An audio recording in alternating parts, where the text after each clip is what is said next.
I might want to bring the microphone over to my mouth. That was something I forgot to do. Good morning, everybody. How's everybody doing today? I've got stuff everywhere. Let me just fix my little area up a bit. I wanted to make some coffee. Well, actually not coffee, but I wanted to make some hot chocolate before I came on really quick. I wasn't going to make any. And then as soon as I sat down, I was like, oh no, I really do want some. It's cold here today. So I don't know if it's cold where you guys are, but it's definitely cold here. And I'm just setting up my iPad here. That way I can see the chat as we are watching things and going back and forth through tabs. Also, if you weren't here yesterday, we did hit our 5,000 subscriber goal that we were trying to reach. We hit that goal so fast, guys. So we are doing a giveaway. So if you didn't see my short video, or no, it's not short actually, it's a video. I did a full video. It's like 5,000 subscriber video. Actually, let me bring it up. I could probably just bring it up and show you the front of it. So that way you know which one it is. And it'll give you all the directions and everything. It's super easy, super simple. Didn't mean to go there.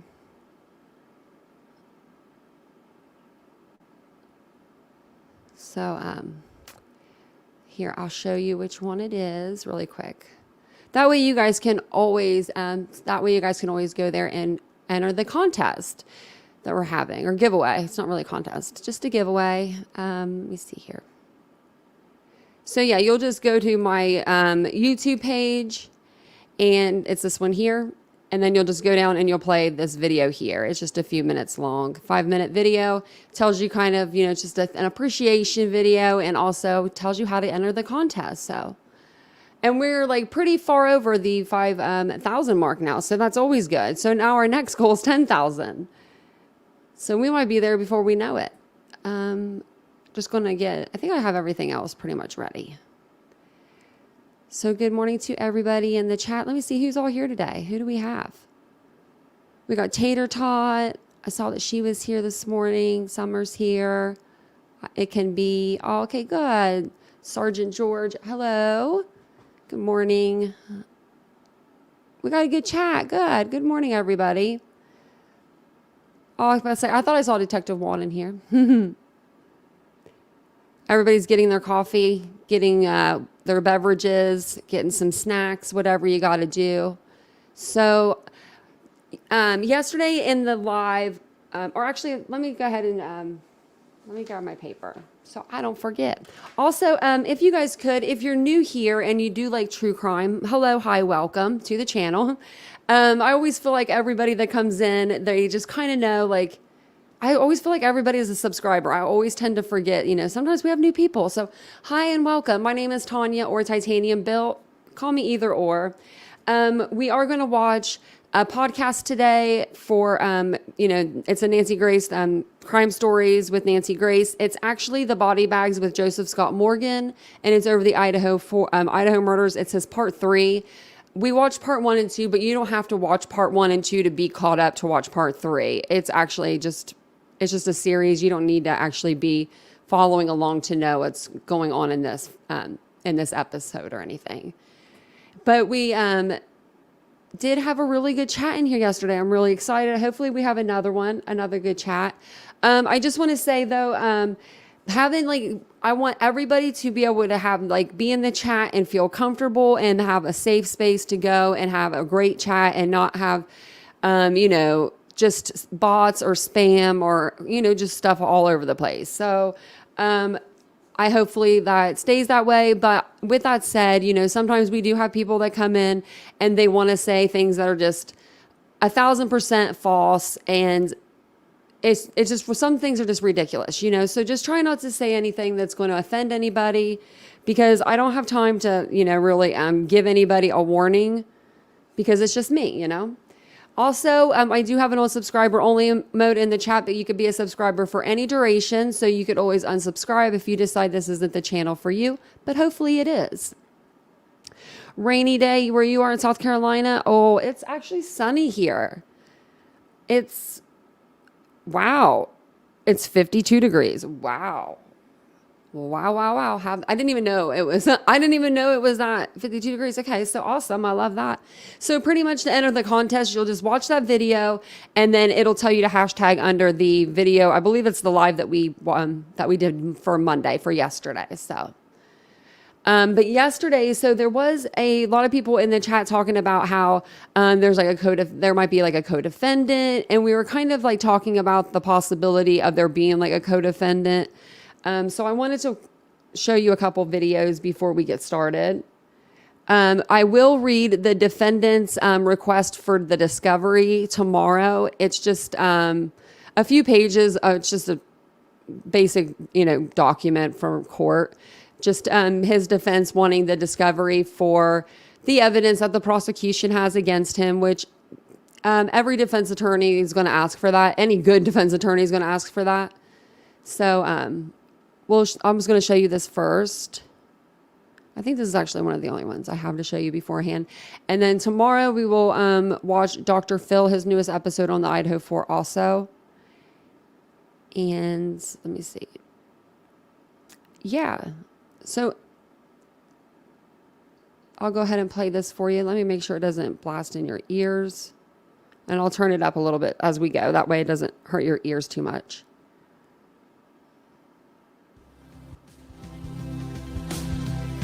This was just handed to me during the break.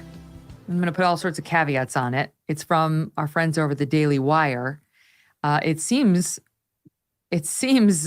like a typo to me. Not by the Daily Wire, but by Brian Kohlberger's lawyer. But I'll read you what they're reporting.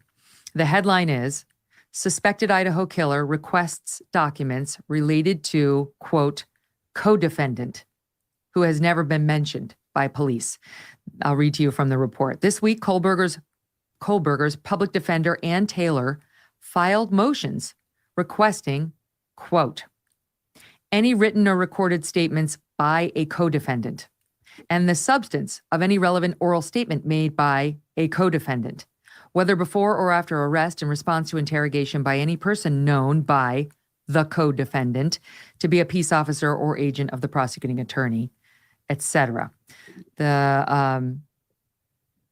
And then, yeah. And as you know, that this particular defendant previously asked members of law enforcement if they had arrested anyone else in connection with this crime. I gotta say, it sounds like a typo, like a cut and paste by a busy public defender. But what do you think, Mark? Well, I was just going to say, normally I would say in a vacuum, I would agree with you. I'd say it's a boilerplate discovery request, cut and paste, as you say, that went out there. However, put this next to, and this is why I'm fascinated, I want to see what Marcia has to say about this. There was a sealing order on a search warrant, and the sealing order had language that I have frankly never seen, or I can't remember ever having seen, which was part of it was they did not want law enforcement to be exposed to threats or intimidation and expose the investigation. Now, exposing the investigation, I've come across a zillion times. That's standard operating procedure. Threats to law enforcement leads me to believe that there is something that apparently they missed, or a thread that they missed, or didn't, or got out in front of their skis. Remember, the officers had said, we're 100% certain this is the guy, nobody else. I think there is a suspicion that there is somebody else or someone else in the mix. Whoa. Marcia, let me read what Mark's referring to, just to color it in for the audience. This is the search warrant for Brian Kohlberger's Washington State apartment, which has been temporarily sealed. That's been sealed. They haven't shared with us the search warrant. They've shared with us the affidavit that was in support of the arrest warrant, and it was very detailed. But for some reason, they're sealing the search warrant for the guy's apartment, which was requested on the same day as the arrest warrant, December 30th. But now we see why they're sealing it. They say, and this is going to remain sealed until March 1st, potentially earlier, but as of March 1st for now.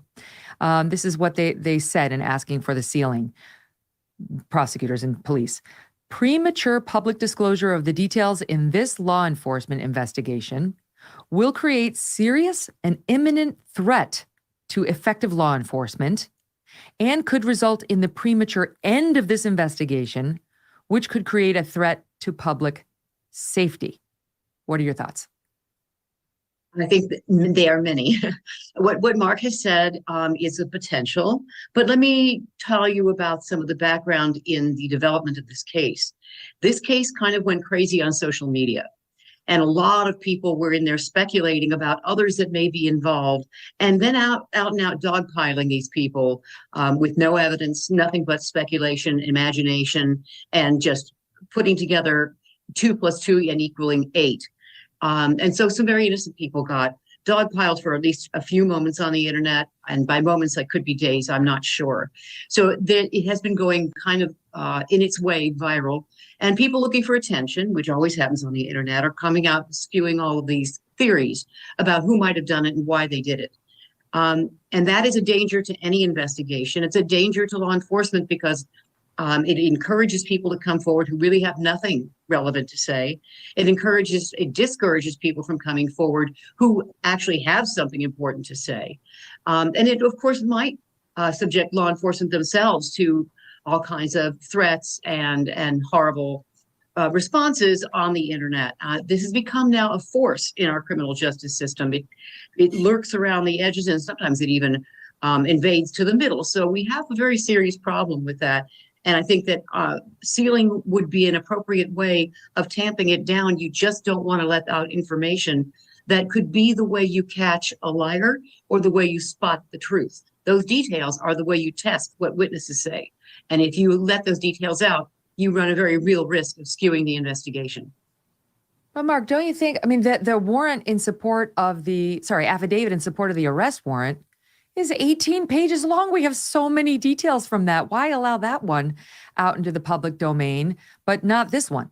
Well, I don't disagree with you at all. I was speculating, and that's all we do here, I guess, but I was speculating that the defense might have requested that remain sealed. But the cynic in me thinks that because the officers in the police department had taken so much heat, as Marcia describes it, that they wanted to show, and I believe it was the chief, had indicated that once it was unsealed, they would be vindicated, so to speak. And I suppose that's one explanation. I still think there's something else going on here. I suspect that there is another source profile of DNA or something else that was found at the scene.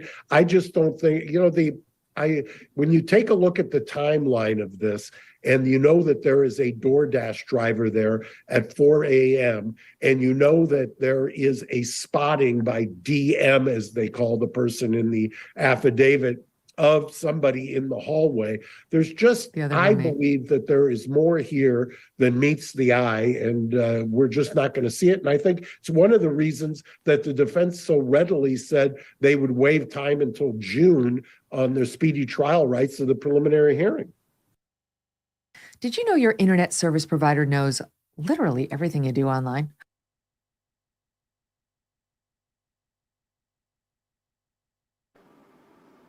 Okay. I had actually wrote notes for something. Did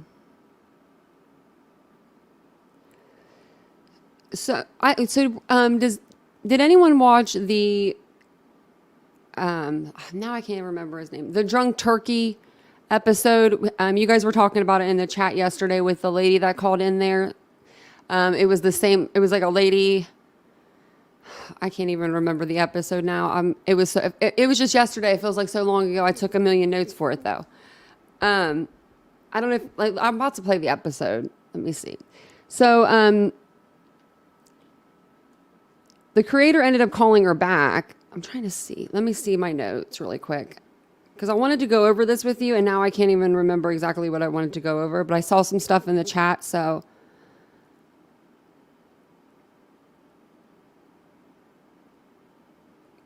I guess I'll just read through my notes and what I thought wasn't right.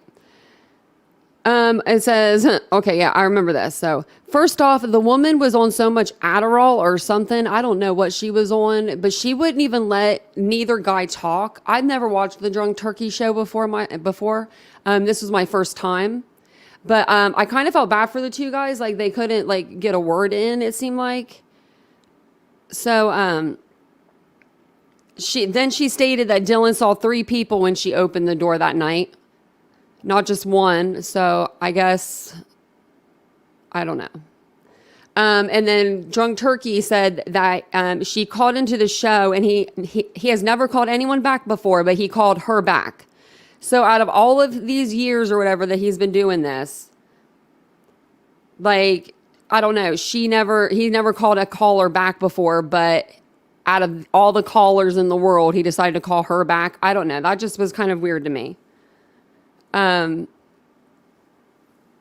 She said that it was over Moscow PD's head, but so that means it's also the over the FBI's head, the state, Idaho State Police's head also. She didn't mention either of them.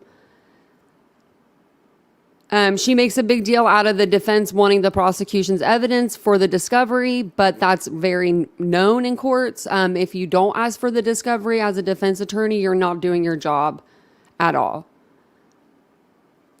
She said her daughter called at 5 p.m. that evening and told her that she knew since 10 a.m.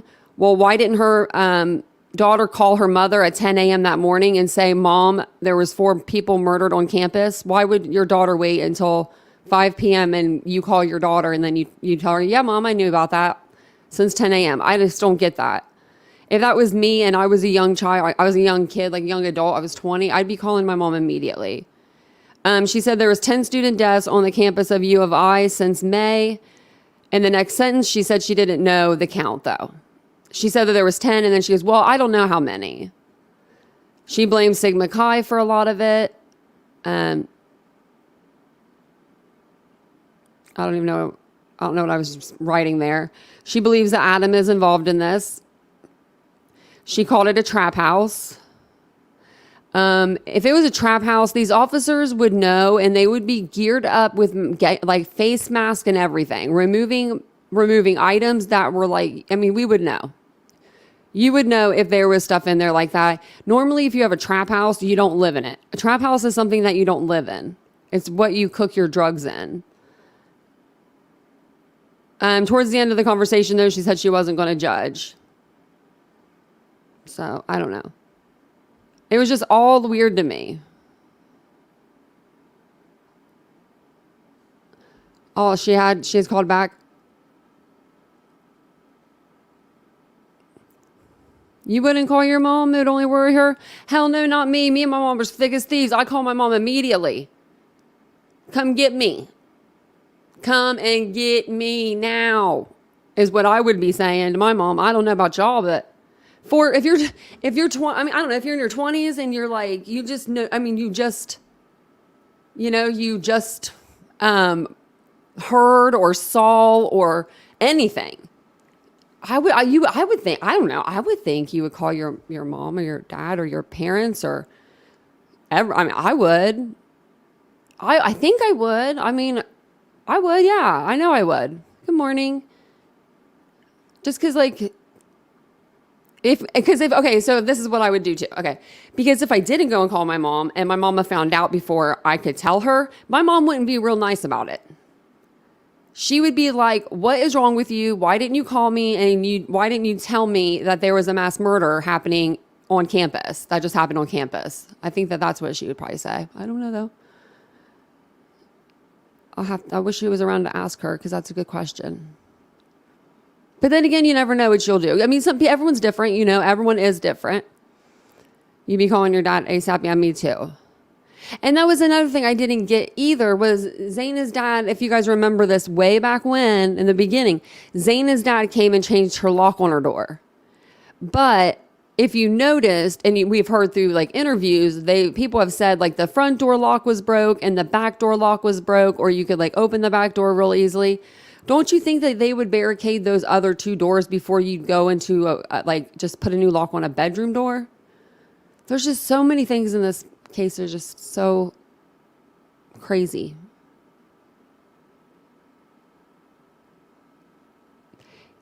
Yeah, I don't think the drugs were involved in this at all.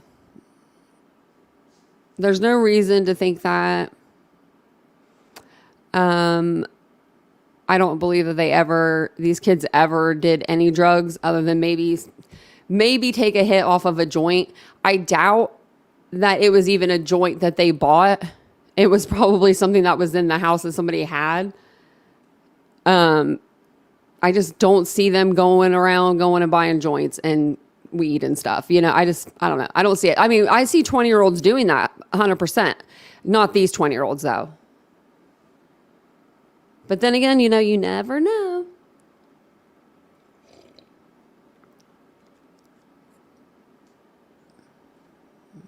My mom would be dragging me home if I didn't call. Yeah, no, my mom would, me too.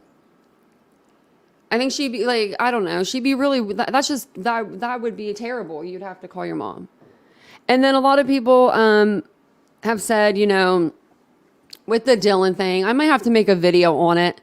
With her not calling for 8 hours, I've experienced something sort of similar. Not like, it was death, but it wasn't a friend. Hold on. Sorry. I'll move that light. But it wasn't a friend. It was a parent. And so I went through the same thing, and I did go back to sleep a couple times. So I can relate to her. So people that say like, we don't know why she didn't call. I don't know. I can relate to her, and I might have to make a video.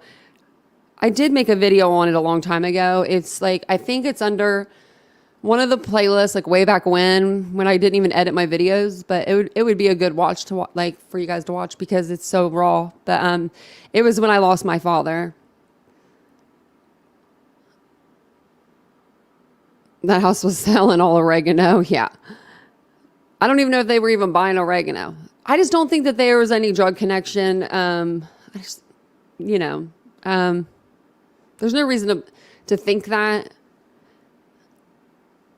And I do believe if like, I think if there was, I think it would have came out.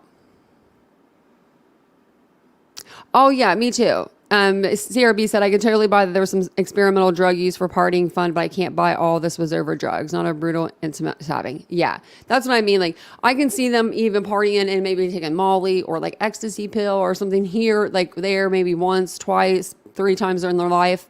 But I'm not buying this whole, like, it's a trap house thing. Like, you don't live in a trap house, first off, and look at this place. Like, what are they manufacturing?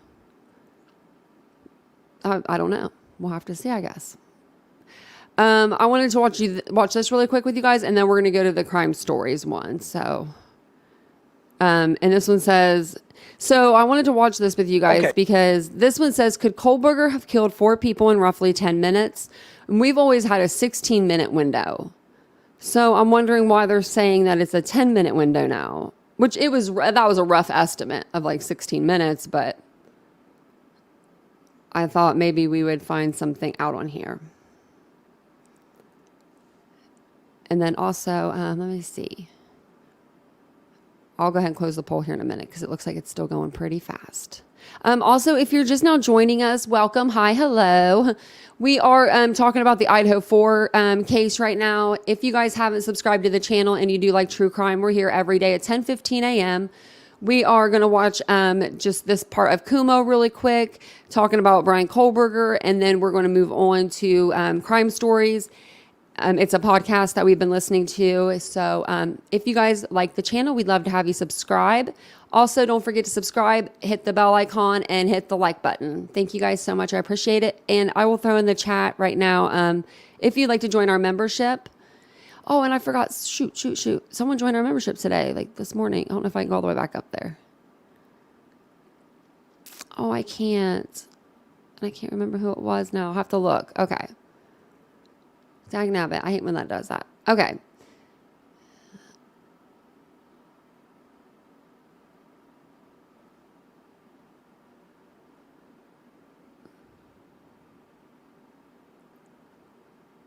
I don't know what kind it is, but what if it's his sheath, but somebody else used it. Now, I don't see any reason to believe that there is any connection to the shootout at Washington State University that went on with somebody who wanted to kill their roommates and this theory that's all over TikTok about how, hey, that guy may have done it. He was friends with Brian. I don't know that any of that is true. I have no reason to believe it's true. But the idea that Brian Koberger may have been there or in the car, but it wasn't him. Okay, so, I always start out when I'm going to speculate on a case that I'm not actively investigating, right? That I'm not privy to all of the details. I always want to say that we don't know what we don't know. So it's entirely possible that information could come forward that would make some of those pieces fall into place. However, with what we know publicly right now, I would be completely disinclined to believe there was anybody else at that scene, or that Brian was operating in tandem with anybody else. When we tend to see high profile, like high crime, intense, violent actions like this committed by two people, what we would call a folie à deux. We're talking about like the Hillside Strangler, Carla Homolka and her husband. We tend to see the signs of those in all sorts of different aspects of their lives. So we're going to see them paired up with that person regularly. We're going to see either, there's somebody in their life who they exert a lot of dominance over, or who exerts a lot of dominance over them. And at least as of right now, we're not seeing any of that with anything that we've been shown about Koberger. But we don't know what we don't know. Mark Geragos, how does the idea of accomplice there but not him and timeline play into the mix of a potential defense? Well, look, you had on the public defender, who I think a lot of skilled and veteran defense lawyers do the same thing. Before you have the client tell you any facts whatsoever, you want to know what the prosecution has. And he wants to know what was in that probable cause affidavit. And why is that? Well, there are ethical concerns. There are concerns about whether or not you ever will put your client on the stand. I won't belabor that. But I will tell you this.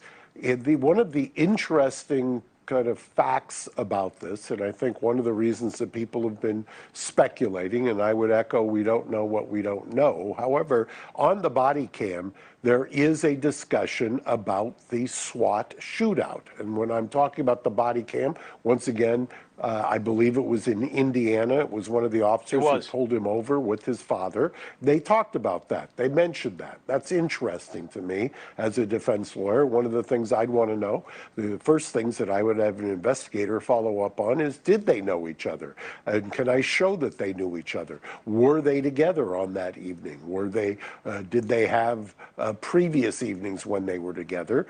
And you would explore all of that. And I certainly would not want to be wedded to what the client tells me. I've had cases where a client has told me 1, 2, or 3 stories that were all false when it was about the facts. And the reason was, ultimately, the truth would have set them free, but it was so mortifying, it was so embarrassing that they didn't want to go there. And so the last person you want as your historian, so to speak, before you know what the prosecution has, is your client. That's just the way I approach it, and I think I'm not alone amongst the criminal defense bar in that regard. Sarah, the idea of 10 minutes, the timeline, not enough. Couldn't do it alone. How long is 10 minutes? It's a very, very long time, and I would disagree with that as well. I think it's entirely possible, particularly, if we look at the different scenarios without going into too much, graphic detail. If he came up onto the second floor landing and encountered Ethan as he was coming out into the hallway, where Ethan's remains were found, it would have been very quick there in the hallway, a very quick follow up in the bedroom with Xana, and then up to the second floor, where it at least appears, again, based on what we know now, where his primary target was, or up onto the third floor rather. And so I think it could all happen very quickly. Which would also, support the idea that this may have been his first really significant violent act against other people, as opposed to when we see serial predation, we tend to see this kind of knife violence. We would tend to see want to follow up, spend time with the body, and we obviously did not see that here. Hey, thank you for watching. Please go to newsnationnow.com, newsnationnow.com, and you can find News Nation on your television provider. And don't Okie dokie. Let me see here. I'm just gonna read some of the chat. Okay.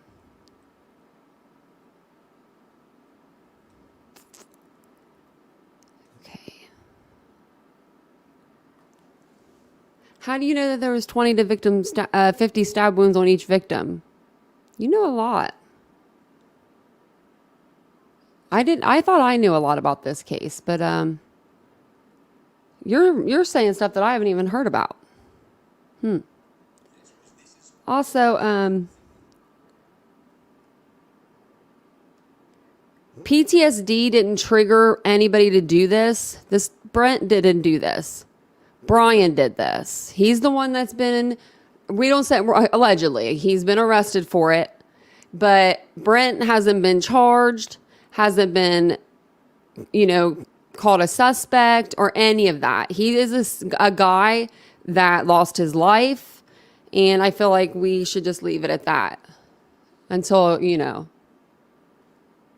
there's actual like proof of that. And always fact check your people. I know that there's a video that was done today about this, and the creator just ran around in circles about PTSD the whole video. So, and I have chronic PTSD, and if anybody has it, you know how bad it is. But it doesn't make you go out and hurt people. It actually does the opposite for a lot of people. It makes you run and hide. It makes you,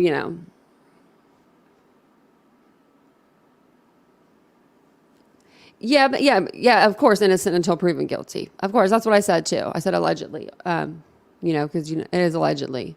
But he is, good morning, but he is, arrested for this and all of that. So I feel like, but I wonder why they're saying 10 minutes. I don't know.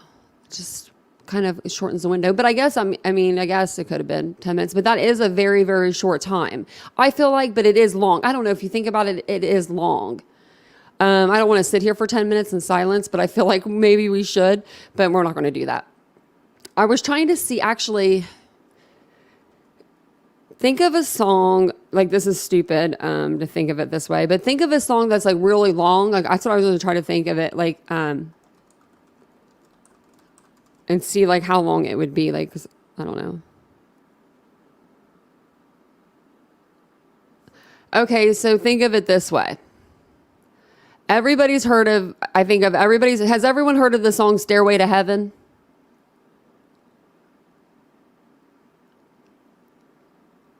One of the best songs in the world by Led Zeppelin. It's 8 minutes. So if he did this in 16 minutes, like I thought, like a lot of people thought, like, and I did the timeline and that's what it equaled up to, then that would be listening to Stairway to Heaven twice. And that is kind of a long song. I'm just trying to like put it in perspective for you guys. That's like the best way I can kind of do it. That was your high school party music? I love Led Zeppelin. I'm a 70s fan, but yeah, so I was trying to think of a long song, so I'm like, long song, and that's like the longest song I could think of. Well, let me let my cat out of the room really quick.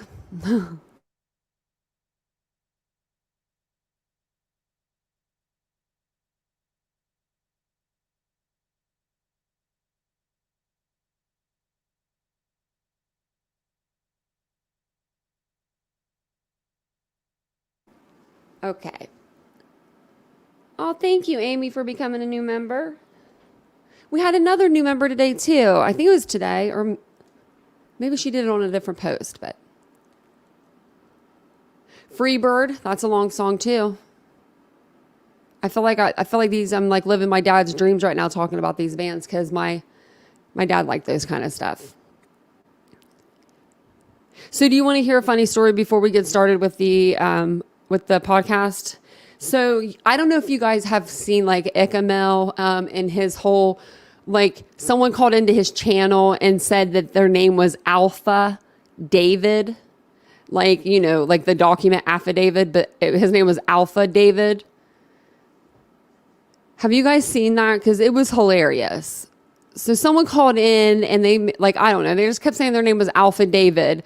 Well, when this whole started like going on, this whole like, this case started happening and everything, and we actually got the PCA a week or so ago. My boyfriend was calling it the same thing. And I'm like, did you call in Mel's channel? He would never know how to do any of that. But I was like, oh my gosh. Yeah. So my boyfriend calls it the same thing. Alpha David. That's what he says. Are you going to read that Alpha David? I'm like, it's affidavit. Alpha David. He said but he also says he's cute. I don't know. I can't make fun of him too much, but I will. He says suffocating too instead of suffocating. What's wrong with him? I figured I'd make you laugh a little, but Alpha David, yep, Alpha David, that's what he says. So if you guys hear me ever say it like that on here, that just, it's him. He did that. Yeah, see, I thought it was 16 minutes total also. That's why I'm wondering why they're saying that they're shortening the time to 10. I'm still thinking 16.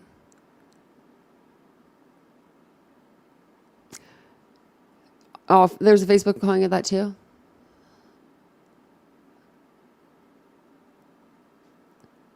Wow. Okay. So we will go ahead and listen to the podcast now.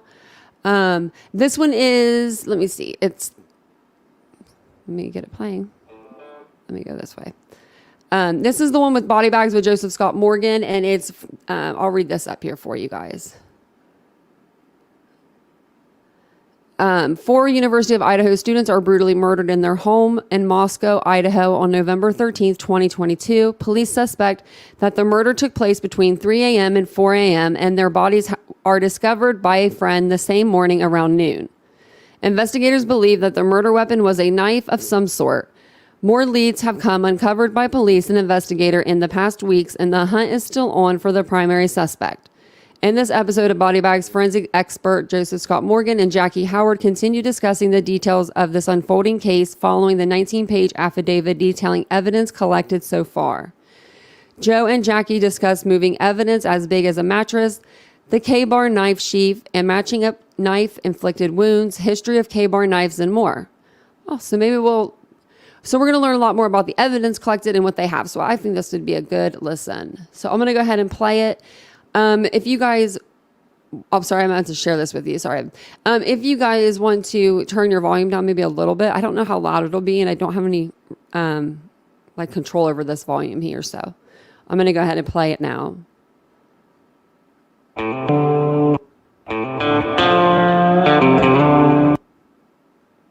I forgot to tell you, I want really quick, and Poppy, you actually reminded me.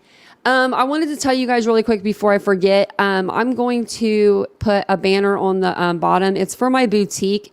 If you ever if I'm ever wearing anything that's half decent, I probably got it from there. I got this this little shacket there right now, and my boutique name is actually Poppy and Ari, so that's why you reminded me. So I'm just going to leave it stream on the bottom. If you guys want to use the promo code, you can for 20% off at my boutique, and then I'll switch up the banner here in just a minute.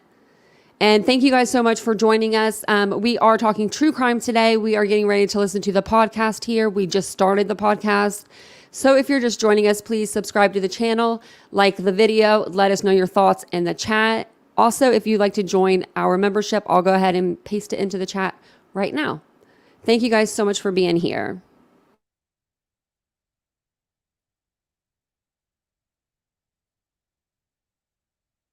Consider one of my best friends in the world, Jackie Howard, the executive producer for Nancy Grace's Crime Stories. Jackie is joining me right now. She's in her studio. I'm here in LA. Jackie, wow, do we have a lot of information to go through? I don't know. I don't know that I actually thought that we would get this much out of this 19-page document that dropped, but it landed in our laps. And boy, is it really causing a lot of people to stop and think and reconsider a lot of positions. I think it's something that you and I should have a chat about today. What do you think? Well, I think that you started out with some wonderful brownie points there, Joe, so thanks. But yes, there's a lot of information to unfold. The first thing I want to talk about, though, is how much do you think that the police learned that was not included in what was released? Well, I think you have to start off at the baseline. You know, they only require as much as is needed to get this thing before a judge to draw up an arrest warrant. Okay, so they are not revealing everything that they have. Trust me, this is only the tip of the iceberg. And boy, what a volume of information that they have presented us with. We've got everything from DNA. We've got pings relative to the movement of Brian Kohlberger and his cell phone. We've got CCTV footage. The list goes on and on. We've got trace evidence. You know, when you think about footprints and all of these sorts of things that have come to light, and probably for me, what is most defining is we've got a sheath. Jackie, we've got a knife sheath. If memory serves me right, you called that saying, if they can find that sheath, they're set with DNA. And you obviously were right. So the DNA that was found one spot on that knife sheath. It was a K-bar, as we know, have been talking about for quite some time now. But the sheath, DNA was found in one spot on the clip, the snap clip. I'm wondering, do we know where that DNA came from? Was it blood DNA or is it just skin cell DNA? Hard to say. It truly is hard to say, and we don't have enough information. We do know that there is a specific linkage to the suspect, and that's important, at least at this juncture. We will find out more what the sourcing of that DNA is. There are many people that have openly opined that this is probably going to be touch DNA. And we've talked about touch DNA before on body bags, but just kind of revisit this very, very briefly. We slough thousands and thousands of skin cells. And the reason you slough them is that they're dead. And so the DNA strand, or that it's just a partial of a strand that's contained within what's referred to as touch DNA.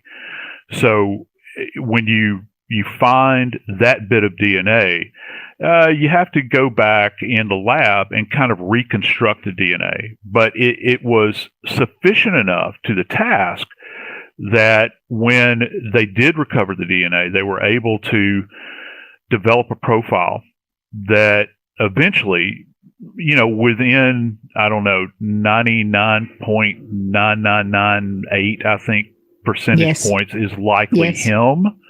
And that's big. But yeah, that gives us an idea that he actually had contact. He had physical contact with a sheath. Some people say, well, you know, it doesn't matter. That could come from anywhere. Okay, that's fine. Yeah, I'll give you that. It could. He could have picked it up. I've heard some people say he could have picked it up at a knife and gun show and just handled the thing. And they're calling it a button snap is actually what they're calling it. And then maybe he actuated the button snap, flicking it back and forth, just see it. Okay. That's a starting spot. That's not the ending spot. Okay. And that's important here. Well, that was my question. Because let me jump in on you. That was my question. If this knife sheath belonged to Brian Kohlberger, wouldn't they have found his DNA on more spots than just that clip? Possibly. But could he have worn gloves and taken those gloves off? Or could he have manipulated that knife sheath prior to putting gloves on, wiped down the rest of the knife sheath? I don't know what you guys think about the knife sheath, but and how the fingerprint got on there. But I just want to let you guys know, this is my opinion, and let me know in the comments what you guys think. But I think he got his DNA on the knife sheath, like on the clip, when he was putting the knife in there before he went to the crime scene or before he went inside the house. And like, you know what I mean? Like he put it in there, got it all situated, clipped it in, and then put his gloves on, not thinking about that. So this is actually Nancy Grace with it's Body Bags with Joseph Scott Morgan, and it's Nancy Grace's true it's her podcast, Crime Stories with Nancy Grace. And if you're just now joining us, thank you so much. If you guys could like the video, also if you like the content and you want to subscribe, we would love to have you. And I'll go ahead and press play again. But forgot to wipe off that specific area. Do you see? There's so many possibilities here that we don't know the dynamic of it. We don't know how much he's handled this thing. We don't know if the sheath is new, if this is something he just went out and picked up and bought. Why isn't there other people's DNA on this thing? Maybe there are unknowns on here. We never know at this point because they haven't given us that information. You have to figure let's just say he went to a stall at a gun show and he bought this from somebody. Well, just think about the person that was selling it to him had to handle the thing and would have handed it over to him, would have manipulated it in some way. Well, they don't say anything about unknowns that might be on the exterior of the sheath. They only talk about that one linkage that goes back to the accused. I think that's significant here. And again, we don't know what the sourcing of the DNA is. I'd mentioned touch DNA. You can get DNA that derives from, multiple sources. We can have sweat, you can get saliva, you can get blood, among other things, that emanate from our body essentially. And so we don't know specifically what the source is at this particular time. And I think another big question is it possible that there might be blood on the sheath? Is it possible? Yeah, it is possible that there could be blood, and it might not necessarily be his blood, the accused. It might be the victim's blood because it was laying there in the bed. It wasn't laying on the floor, according to what they're saying. It was laying there in the bed. So that's kind of interesting as well. Was there any other kind of transfer evidence that was found on that sheath from any of the victims in the bed? No hair, any kind of body fluids from them, including blood, anything that might be linkage to tie that back. It's not just one person that you're considering when you're looking at unknown sample. You consider everybody that's kind of in the orbit of this environment at this particular time. And all of these are going to be key. They will develop profiles on all of these people moving forward. They're also going to talk about anybody that may have handled this sheath prior to Kohberger having purchased it, if it was a recent purchase, for instance. And they will develop those as well if they find those unknown sources, and they'll try to track those down as well. Again, what's the beauty of this, Jackie, is the fact that if you have all of these other people that have touched it, it's not just a matter of him physically touching the knife and it being there at the scene. If you have unknown DNA that you can tie back to other people that are in his peripheral past, you can kind of track the movement of that knife through time. If he went to purchase this thing, you can find it. Famously, there's been a number of cases, for instance, involving sexual assault, where there'll be a pair of underwear, and you will actually find touch DNA on the surface of a previously packaged pair of underwear that was packaged in maybe Southeast Asia somewhere, and you'll find somebody's DNA on it that handled it in a factory. Just let that sink in just for a second. So the possibilities here are kind of mind-blowing when you think about it. What is the volume of DNA that we're talking about here, and how much would have been needed to match up with the evidence taken from his Pennsylvania home? Well, I think that that evidence from the Pennsylvania home is probably going to be very rich. If you consider that, let's just think about it. If you're talking about napkins, if you're talking about like cups that he may have placed to his lips, anything that would be in intimate contact with him. And when you think about a trash bag and how we discard things, in trash bags, we're throwing stuff away and it's all kind of getting jumbled up in there. There will be quite a number of things that will come back to him. Certainly there will be things in there that will come back to his familial grouping. And again, that's significant, right? If you can tie that one bit of DNA that they found on this button snap back to this home all the way over 2,000 miles away in Pennsylvania in the Poconos, Well, that's a big piece of circumstantial / physical evidence that you have there. If you're going to move forward with this and go to court with it, how can you explain that away? And it's very, very difficult. But my question is, given the amount of DNA that we are led to believe they pulled off of this sheath, it seems to be very, very small. So does that matter? I mean, is that going to give, well, obviously it did, but is that going to give forensic investigators enough to say with, beyond a reasonable doubt that they matched? Oh, yeah, it's certainly more than enough. We're talking, at a molecular level here. That's how strong the connectivity is. So it takes very little. It takes very, very little, Jackie. Very, very little. And, let's think about it. We're already kind of a bit behind the 8 ball with touch DNA because it's not a complete strand. Because, like I said, it's coming from a dead skin cell. It's sloughing off, assuming that it is touch DNA. Of course, it could be, a number of other things as well. We don't have enough information right now. But it does not require a tremendous amount of sample in order to work back through this for these DNA scientists who are just incredibly brilliant. And the technology they have at their disposal, it's daunting when you're staring down the barrel of this as a defense team. The father of Kaylee Gonzalez has mentioned that his daughter's wounds were different than the other victims, saying that she had gouges in her body. I'm curious whether or not we would be likely to see defensive wounds on either person that could be definitively defined as they were trying to defend the other person. Well, yeah, and okay. Here's something that you have to consider at this point. We don't know what position Maddie and Kaylee were actually in this bed. We know that they were in the bed together, and to your point, was one huddled over the other in a defensive posture, attempting to defend against any kind of strikes by the accused?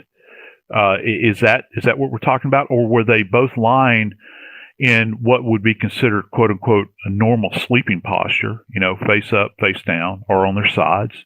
You had mentioned earlier that it's really hard, I think, for many of us to even think that a stabbing could have taken place without one person having been aware of it. How do you get past that? Because this is not like a gunshot wound where it's sudden and you might have, I don't know, a pretty quick death. There would have been pain associated with it. There would have been an awareness at a very primal level. You would think that a scream would have emanated, a reaction of some kind. I think that it would be speculative at best for forensic pathologists to be able to get up on the stand and say, yeah, this person was defending the other person from, an aggressor based upon the examination of the wounds. And again, these comments that the father is making, I have a difficult time kind of measuring out how much information he knows about the injuries on the other victims. Has he spoken with family members of other victims and they've described injuries to him, and he's been able to kind of compare and contrast, if you will? That's very interesting that he can make that statement. And he uses the term gouges, and that's not something that's generally associated with forensic pathology. So that's not something that a forensic pathologist or a trained coroner would say. We would not say, well, they have gouge marks on them. Now, I think a broader thought here is, was he able to see her remains at the funeral home? And if that's the case, he could be assessing this in his own way. I think famously, he made one of the early initial comments when he was giving a press conference. He alluded to this interesting construct where he said, I paid for that. I paid for that. I didn't know what he meant by that. I didn't know. Was he talking about the funeral? Was he talking about the funeral? Did he go to the funeral home prior to his daughter's body being prepared and he saw the remains. So I don't know where this is kind of bubbling up from. And I think I'd be interested in seeing what the actual forensic pathologist has to say about this case and about everything that's connected to it in order to, kind of assess these injuries. Because look, I mean, he's a dad. He's going to be very, very emotional over this. And I don't know what he is saying and what context he's saying this in.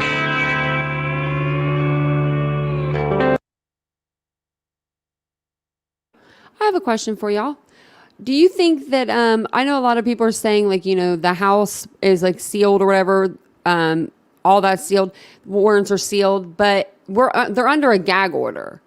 So wouldn't all of that be sealed anyway because they're under a gag order? No one is allowed to talk about the case that's like involved with the case. So I don't see them releasing evidence or information if they're not allowed to talk about it and back up what they're showing.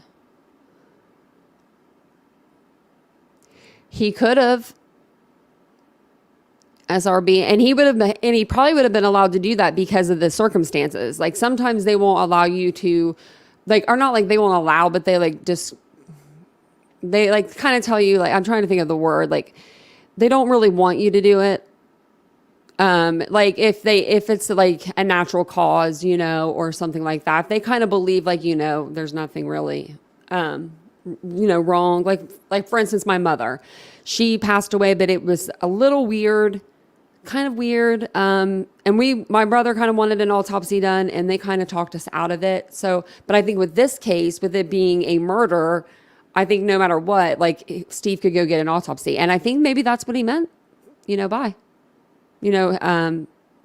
he paid for it.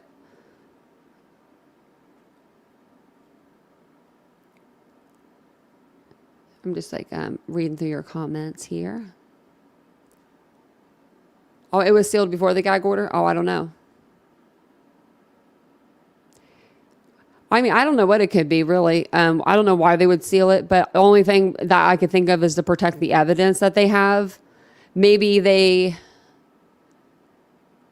found something really, really good in there, like really good, like the knife or something. What if they found like some sort of evidence that they have to keep under wraps because they don't want a lot of people knowing that? I don't know.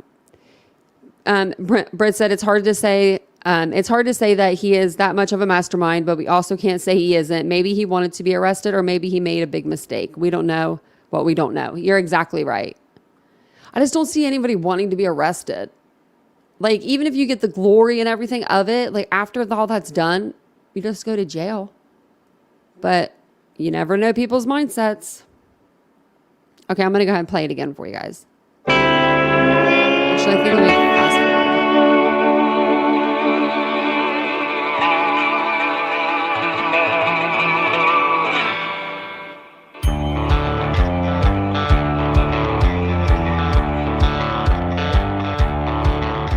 At the scene of a death, anything, and I mean anything that is, particularly an indoor scene, anything that is in that residence, in that structure, has value. Because you just never know. You never know where the road is going to lead from an evidentiary standpoint. With that said, I would argue that perhaps aside from the evidence that the bodies contain, one of the most important things here are the mattresses that these bodies were found upon. Because you're going to learn a lot. You're going to learn so much from the surfaces of these mattresses. You're going to learn so much from perhaps the interior of these mattresses. It is what we would term an evidence-rich environment. Well, I had a big light bulb go off over my head, Joe, as we all watched as investigators removed those mattresses from the home. Those mattresses, it looked like they were inside, I guess a huge evidence bag or a mattress bag or something. but they were loaded into the back of a pickup truck. And the first thing that went through my head was, that's not how Joe Scott would do it. Am I right? Yes, you're absolutely right. And this goes back to valuable, sentimental objects that were released from the scene already. So you're releasing these items from the scene that, quote unquote, have sentimental value. Whatever that means. I have no idea what that means. Okay. But yet, you're going to keep these mattresses within the environment, and having not secured them to the point where you're going to remove them to be analyzed, because this is the key, pay very close attention, to be analyzed at the lab. You're going to leave them in there. I don't understand that. Most of the time, when you're talking about mattresses that are involved in homicides like this that are arguably blood-soaked, all right, contain a tremendous amount of physical evidence, that's going out the door to the crime lab, like immediately, like that night. You're going to make arrangements. They're going to be taken away. And yeah, I saw it, and my jaw hit the floor. When I was looking, I was thinking, wait, am I actually seeing this? When I saw the footage of a mattress being placed into the back of a pickup truck, and granted, it appears to be it's enveloped in something, all right, in some kind of container of some type, a pouch, if you will, to get it to the crime lab. But you're going to put it in the back of a pickup truck. That's what we're doing now. You're not going to have a van. You're not going to have some other resource that you can place this thing in where it's protected from the elements completely and transport it to the lab at that point. I don't understand the rationale behind that, because the mattresses have fragile evidence on them. Obviously we're talking about DNA, but we're also talking about things like hair and fiber. And we're also talking about the potential for tool marks. So what do you mean by that? Well, let's just say that these mattresses were the surface that the victims were lying upon. If the perpetrator did not land the knife strike on the body and missed, and it went into the mattress, then now you're transferring whatever was on the surface of that knife to the interior of the mattress. So now you're getting down into the substrate of the mattress. So you've got this very dynamic environment that these attacks are occurring in. One of the biggest areas for evidence capture is going to be on the surface of this mattress and potentially the interior of this mattress. So I was left, kind of with my mouth open, really, really trying to understand what their purpose was in removing them so late and after the fact. Well, in looking at the news coverage, the mattresses were not removed until about a month after the last time the investigators were last seen taking items out of the home. For that reason, and then questioning them how they moved them, obviously some of these investigators are seasoned investigators, so I'm sure that there was a plan. So how do you think, with what they encased those mattresses in, how were they hermetically sealed to make sure that nothing got in? I'm not necessarily worried about as much getting out as I am of whatever is in there being contaminated. I think we need to worry about both things, both aspects to this. We do need to worry about things certainly getting in, as you stated, Jack. Anything from externally that could find its way inside of this pouch that might be outside of what you would expect to find in the pristine interior protected scene. All right, when you hit that door, have you got this thing secured to the point where anything on the outside is not going to find its way, because the environment that you're exiting is reasonably protected, within the apartment or the house as it is. But then you go into an outdoor environment with this thing, and you have to make sure that it is secured. Now, to the other point here, losing things. If it's a blood stain, for instance, and it has saturated into the mattress, there's a high possibility that you're going to be able to, protect that to a great degree from, wind and rain, because you've got this covering on it. I'm really worried about fragile evidence, certainly like touch, which is, if you think about touch DNA being the consistency of 10 times more fragile than, say, for instance, talcum powder, that dainty and gracile, it can actually, kind of blow away. Also to be considered are hair and fiber, which, any of us know, that have dogs or have maybe we're finding hair on ourselves. Anything that's fragile, it can either attach itself to us or it can be blown away. And that would be a consideration as well. You don't want to lose anything that you may have captured up there in the scene. I hope that they had these pouches secured on those mattresses before they brought them down the stairs. All of this is not as concerning to me, though, as the amount of time it's taken and then the conveyance in which they chose to do this with. And it goes more to the way the lawyers are going to look at this, and particularly the defense team, because they're going to take that videography that you and I both saw, and at trial, they'll run that. They'll run that on the screen. And remember, they don't have to prove anything. They just have to kind of implant that doubt in their minds. And anybody up in this region that's ever ridden around a pickup truck, they've been in the bed of a pickup truck, they know the wind blows. Anybody that's ever moved, moved. Yeah, anybody. And driving down the interstate, you see mattresses and furniture on the side of the road. I mean, that was all I could think of. Truly, well, almost all I can think of was, holy cow, I hope they have strapped those things down really well. Yeah, I do too. And, just the physical security of the items themselves. It's an odd thing, isn't it? Because, most of the time when you're watching videography outside of crime scenes and you see the technicians walking out of the door, they're generally carrying bags on. Mm-hmm. Yeah. You think about all the time, the thousands and thousands of hours of footage that we've seen, stuff that I've seen in real time being out on scenes. You think about, paper bags that are sealed. You can see the evidence tape. These things are sealed with, and of course there's. This is worded very strangely. So I'm just going to go over it real quick.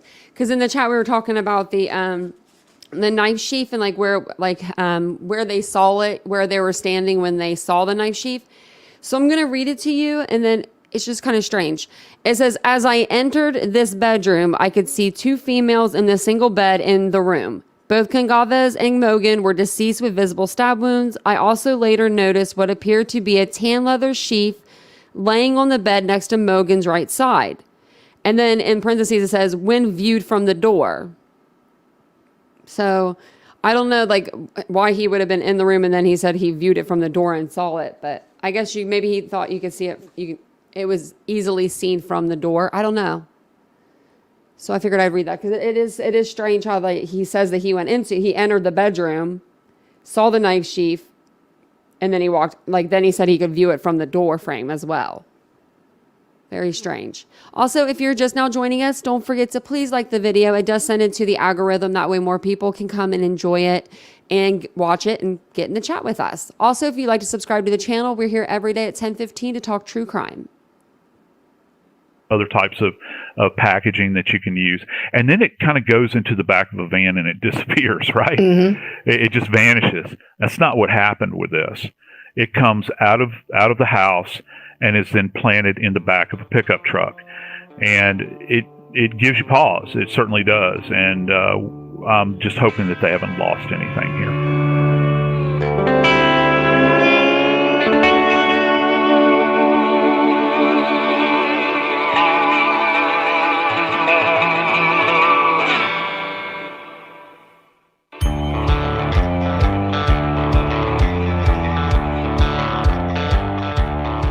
people have asked me, how would you describe the forensics in this case? The one word that kind of sums it up for me is dense. There's so much. There's so much on so many levels that it's hard, just to kind of sit here and wade through it all. But there's certain things that we can consider, and not everything's been revealed yet, Jackie. One of the things that I've learned from you is how you can prove that a certain gun caused a certain wound. How are you going to do that with a knife, especially a knife you've not found? Great question. And let's look at what we do have. What we do have is a sheath, okay, which I think is a monumental piece of evidence, and it's going to play in court when this thing finally goes to trial. But along with that sheath, you get at least the beginnings of an identification. That is provided that the knife that was carried in that sheath is the same type of knife that would have come with the sheath, okay? Because you can't have a sheath and carry a different type of knife in it. That's certainly something that must be considered, all right?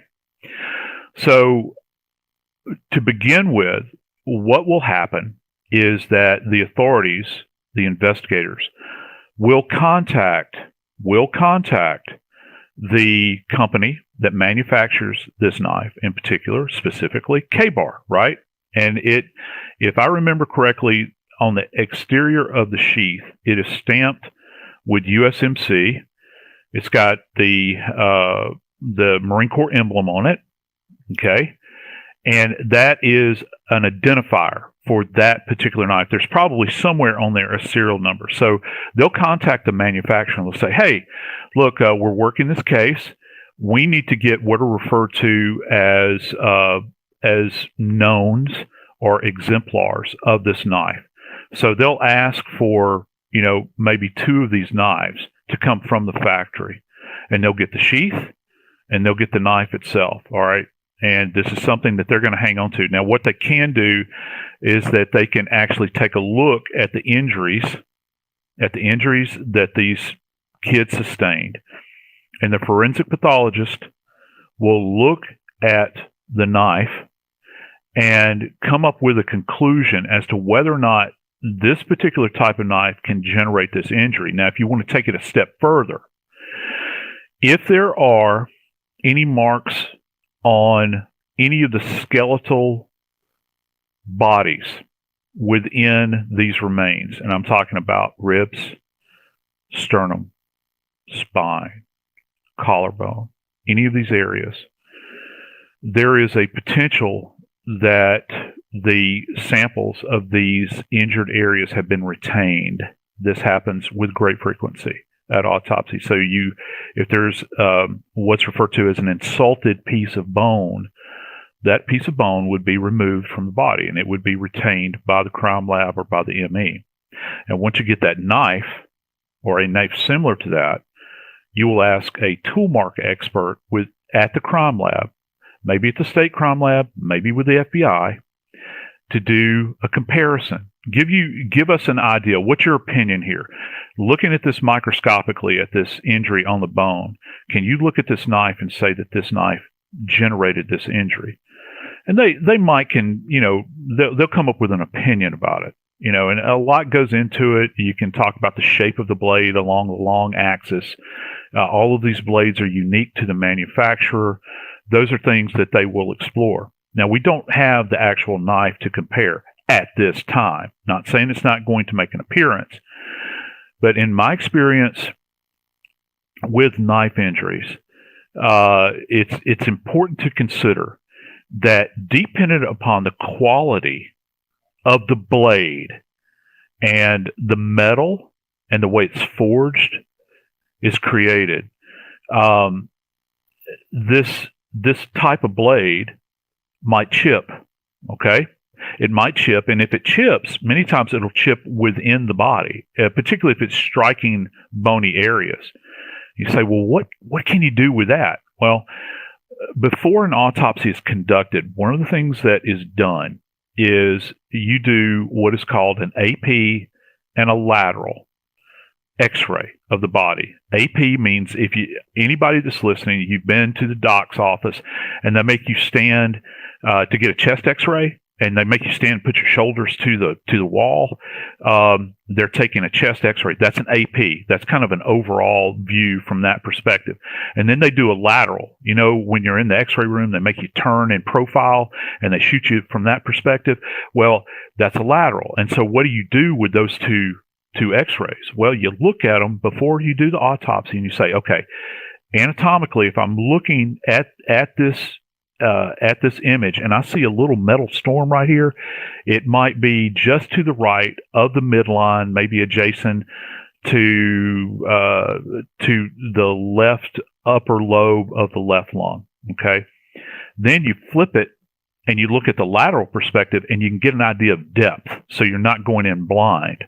The key is, can you find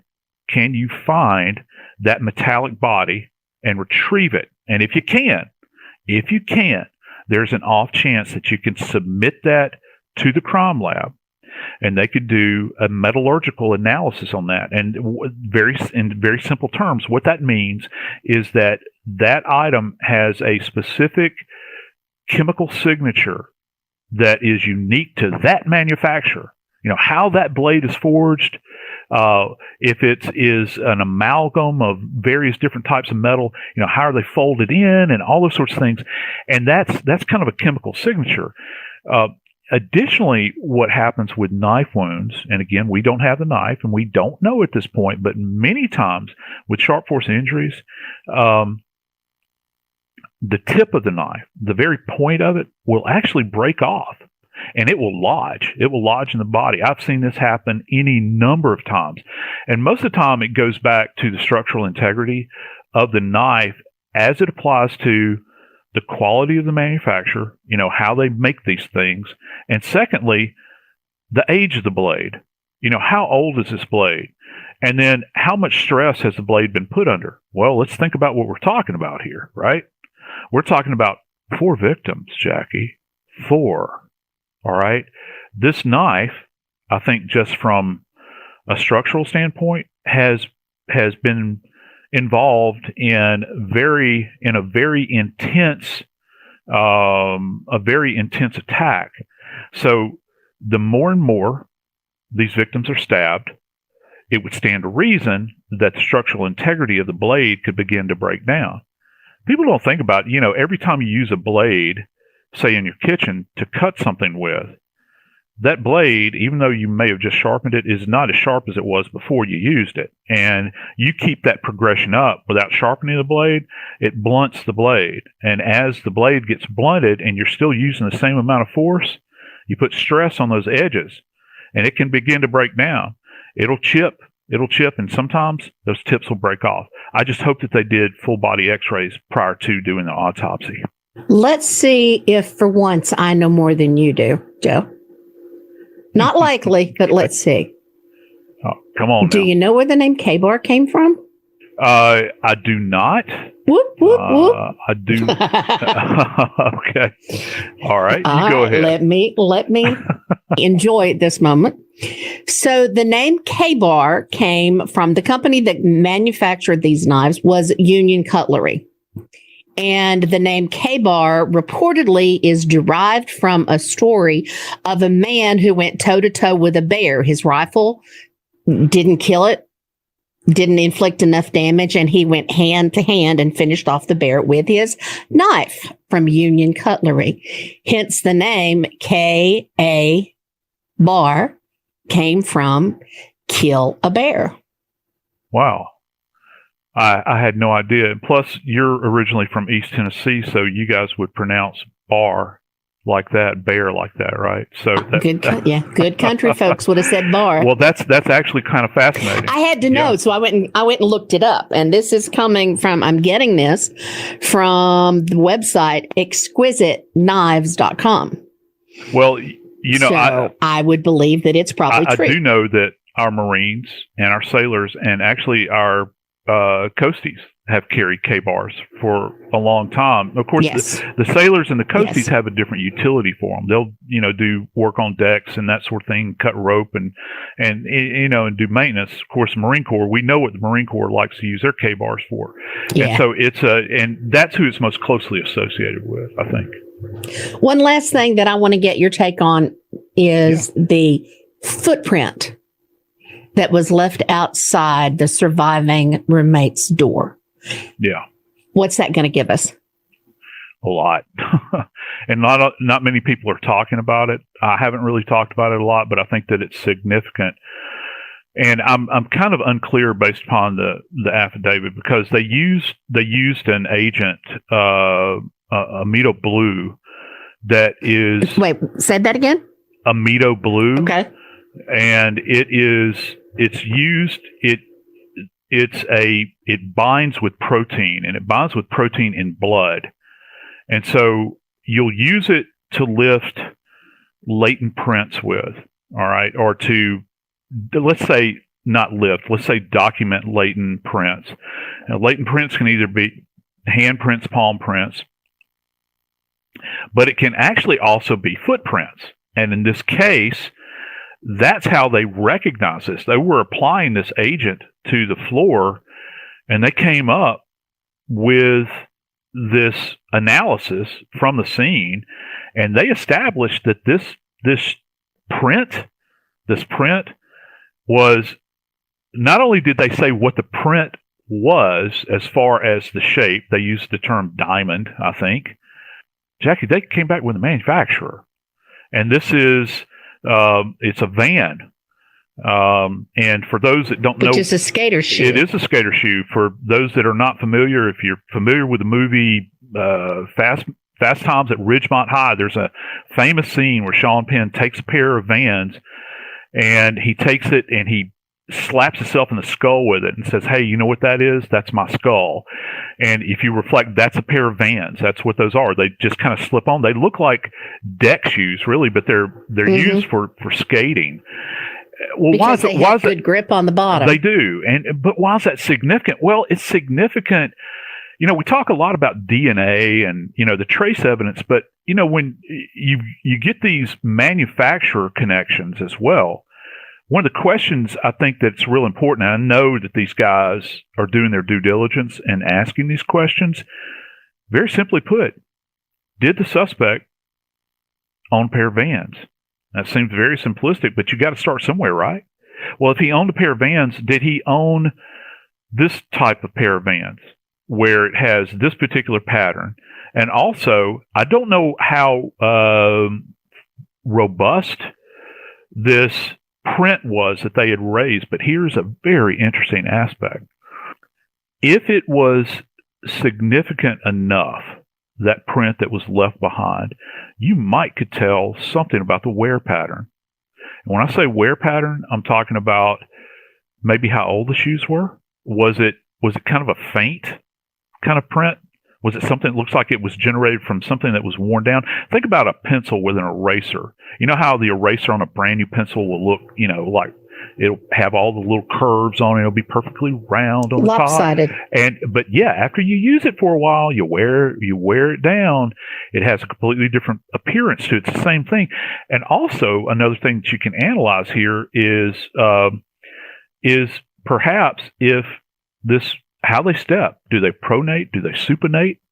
What does that mean? Do they heel strike? Well, it all depends on, do they flex their feet in? Do they walk kind of on the arch of their foot? Pigeon-toed. Yeah. Well, yeah. Some people used to use the term knot kneed. You roll your feet in and you strike on the inner portion of your foot, or do you say list more to the outer edges of your foot, or kind of roll your feet out when you walk? And then how are you, a heel striker or are you a toe striker when you're walking? Or do you just shuffle? Do you plant your feet, straight up and down, almost like a piston?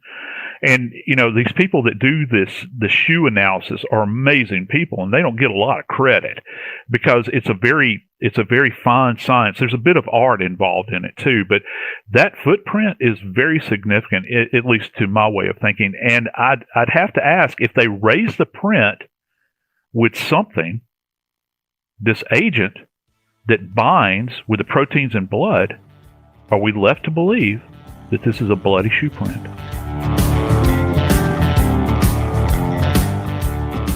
I'm Joseph Scott Morgan, and this is Body Bags.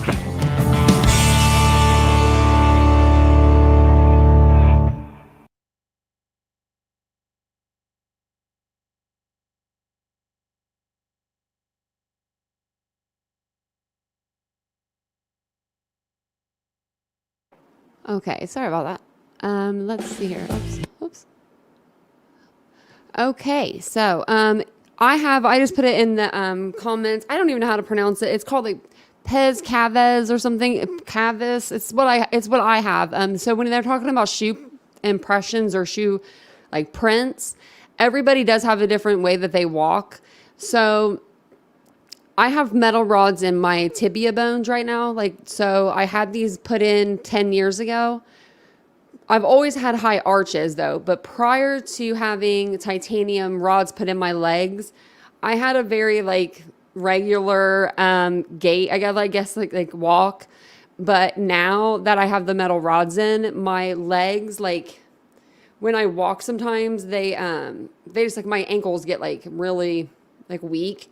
And so sometimes I'll walk on the inside of my legs or I'll walk on the back sides more. So you can always tell with my shoes, my tread patterns. I don't have a pair that I can show you, but yeah, you can always tell. So I'm always buying shoes and I'm always buying arches. Speaking of which, oops, I was supposed to pick up a pair of custom made orthotics and I forgot to pick those up. Let me write that down. That was 4 months ago, guys. Whoopsie. But you can only wear those with tennis shoes, and I don't wear tennis shoes often, so I forgot about them. So I can see how they could take the tread pattern and then, see the way the person's walking, unless they're brand new shoes. So if he was really smart about this, he probably bought a new pair of shoes for the crime, you would think. But they wouldn't be Vans, so because you're not going to go out and buy Vans. They're more expensive. You'd buy some Walmart shoes. So apparently whoever it was that did this crime, allegedly, they didn't go out and buy brand new shoes, I wouldn't think. So I would think that they have, that they would have the shoes still, or they would throw them away. Or maybe he took this trip to Pennsylvania with his father. He took it as a way to take all the evidence with him and dispose of the evidence in Pennsylvania. So maybe he took it with him. I don't know. Because he has done some pretty dumb things. I was going to show you one more thing. Says it's the attorney's. It says attorney. It was a different attorney came forward, and this says evidence against Brian Kohlberger not fully convincing. So since we just heard all the evidence, and from the affidavit from the PCA, I was going to go ahead and show you this really quick. I don't want to hurt your ears. Idaho murder suspect Brian Kohlberger is somewhere between pretty strong to really, really, really strong. After all, you have surveillance video from numerous places which appears to match his white Hyundai Elantra. That's what led them to identify him in the first place. Then you have cell phone data that matches the trajectory of his car the morning of the murders and the day after. And of course, what appears to be his DNA on a knife sheath left at the crime scene. This image shows a similar type of sheath. But Kohlberger's Pennsylvania attorney, Monroe County Chief Public Defender Jason Labar, tells Law and Crime Network it can all easily be refuted. I had an opportunity to obviously go through the affidavit of probable cause several times now. I looked it over carefully. It's a strong circumstantial case, but the evidence, when it's viewed individually, you can attack that evidence as a defense attorney. If you take the DNA evidence that's recovered from the sheath, for instance, I believe that to potentially be touch DNA, transfer DNA, which would mean that it could remain on that sheath for an indefinite period of time if undisturbed. That's one way of attacking that type of evidence that doesn't put him at the scene of the crime the night of, just that he merely touched that sheath at some point in time. And the sheath was found at the house. And Labar is skeptical of the cell phone records and surveillance video featured prominently in the arrest warrant. The white Elantra can't be determined to be his white Elantra. I mean, there's circumstantial evidence indicating that it could potentially be his white Elantra, but there's certainly not direct evidence. They don't have direct evidence that he's driving the white Elantra. They're using cell phone pings, which we all know as defense attorneys aren't GPS location coordinates. If it was GPS location coordinates, you're talking down to a meter as to where Brian Kohberger was at the time of these crimes. Whereas a cell phone tower ping is that you're within a radius of that tower up to 20 miles. And obviously, Mr. Kohberger lived within 10 miles of the University of Idaho where these crimes were committed. So certainly he could ping at any moment in time near the actual crime. Now, a prominent defense attorney agrees, saying the case against Kohberger is not nearly as convincing as many, including me, have suggested. Kohberger, charged with the murders of the 4 University of Idaho students, will now be sitting in jail for the next 6 months as his lawyers go through all the evidence against their client. A judge granted the request last week to push the preliminary hearing until the end of June. I suspect they wanted a delay because they have little at this point to work with, since the evidence against Kohberger seems so solid. His attorneys weren't losing anything by moving slowly, and it can only help them, but some aren't as cynical about the defense case. Joining me now is that attorney that I mentioned, Lara Uretzian, a former attorney for convicted murderer Scott Peterson. She thinks there are a lot of areas of weakness in the prosecution's case. Thanks so much for coming on the program. Appreciate it. So it seems to me, when you take all the evidence together, it's a very strong case. After all, when they identified Kohberger from his car, they had no way of knowing that his DNA would match the DNA from the crime scene, right? Right. Listen, when you look at the evidence as a whole, I mean, this is a circumstantial case after all, right? When we bring everything together, yes, it does come across as a pretty strong case. But again, as criminal defense attorneys, our job is to dissect this evidence and not just look at it as a whole only, but to look at every single evidence and try and attack each evidence and poke holes, right, in the reliability of that evidence and the strength of that evidence to advocate for our client. So I would expect for the defense attorneys in this case to literally focus on each and every piece of evidence, whether it be the cell towers or the cell phone information or the footprints left outside of the door of one of the roommates, or anything else in this case, and try to show some of the issues and the problems and convince hopefully a jury or a judge that this is problematic and they shouldn't be relying on this particular evidence. Thank you for watching. Go to newsnationnow.com to find News Nation on your cable provider. Okay, so I don't know why they brought in Scott Peterson's ex-attorney. Not like she won that case for him or anything. So didn't really care what she had to say, but I don't know. I'm just reading some of the chat. If you guys could, just like the video, subscribe to the channel, all of that good stuff. We did hit our goal of 5,000 subscribers. So if you're just now joining us in the beginning of the live, I did let you guys know. Let me just grab my notes. That way I don't forget to tell you guys something about it. Because you know me, I need my notes sometimes. So basically, I put out a video yesterday explaining the rules for the contest. I don't know where my notes went.